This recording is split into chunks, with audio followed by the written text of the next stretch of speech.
There is a single company in the Netherlands that holds the global economy hostage. ASML doesn't just make chips, they own the only machines on Earth capable of scanning the future.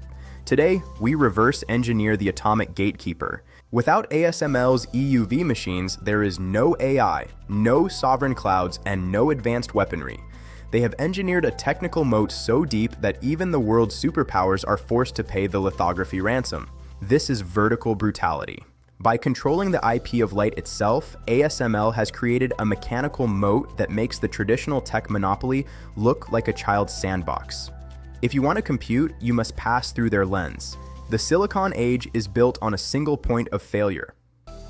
The BizCraft question: is ASML the ultimate engine of progress, or just the most dangerous single-point bottleneck in human history?